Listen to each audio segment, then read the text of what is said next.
तुम्हाला थायरॉइडचा आजार असेल, स्पेशली हायपोथायरॉइडिझम हा आजार, तेव्हा काय होतं, जे काही तुम्ही औषधं घेतात ती लाईफ लॉंग किंवा आयुष्यभर घ्यावी लागतात. पण तुम्हाला माहितीये का, बऱ्याच कंडिशनमध्ये काही पोषक तत्वांच्या कमतरतेमुळे हा आजार होतो.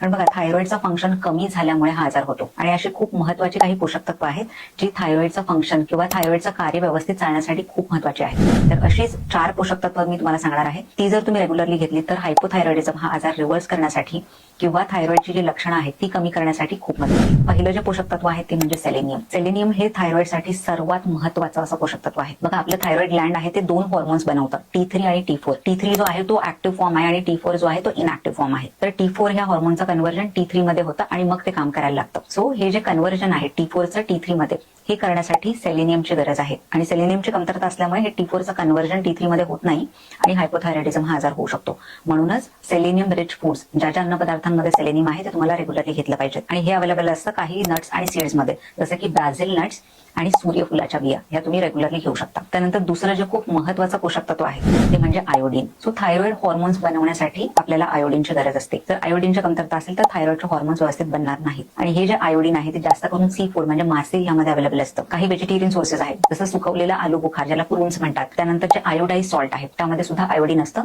तर हे तुम्ही रेग्युलरली घेऊ शकता. त्यानंतर तिसरं आहे झिंक. झिंक सुद्धा थायरॉइडसाठी खूप महत्वाचं आहे, कारण थायरॉइडचं फंक्शन किंवा थायरॉइडचं कार्य व्यवस्थित चालण्यासाठी झिंकची गरज असते. सो झिंक जे आहे ते सुद्धा जास्त करून नॉन व्हेजिटेरियन फूड जसं की चिकन, मासे, अंडी ह्यामध्ये असतं. म्हणजे काही व्हेजिटेरियन सोर्सेस आहेत ते म्हणजे पोपळ्याच्या बिया, काजू, चणे यामध्ये झिंक अवेलेबल असतं. त्यानंतर चौथं जे आहे ते म्हणजे व्हिटॅमिन B6. सो थायरॉइड हॉर्मोन्सचा एक बॅलन्स व्यवस्थित राहण्यासाठी व्हिटॅमिन B6 ची गरज असते. व्हिटॅमिन B6 ची जेव्हा कमतरता होते तेव्हा थायरॉइडच्या हॉर्मोन्समध्ये इम्बॅलन्स होऊ शकतं. बऱ्याच वेळा व्हिटॅमिन B6 ची जेव्हा कमतरता होते तेव्हा खूप प्रचंड प्रमाणात थकवा जाणवतो, लो एनर्जी असल्यासारखं फील होतं. म्हणूनच व्हिटॅमिन B6 सुद्धा तुमच्या शरीरामध्ये व्यवस्थित राहणं गरजेचं आहे. आणि व्हिटॅमिन B6 जे आहे ते पालक, केळी, त्यानंतर रताळं ह्या फूड्समध्ये अवेलेबल असतं. सो तुम्हाला सुद्धा जर हायपोथायरॉइडिझमचा त्रास असेल तर ही पोषक तत्व तुमच्या शरीरामध्ये व्यवस्थित राहणं खूप गरजेचं आहे. आणि ही सगळी पोषक तत्व आमच्या थायरॉइड सपोर्ट सप्लिमेंट मध्ये अवेलेबल आहेत. सो तुम्हाला सुद्धा या सप्लिमेंट बद्दल अधिक माहिती हवी असेल तर कमेंटमध्ये थायरॉइड म्हणून तुम्ही लिहू शकता.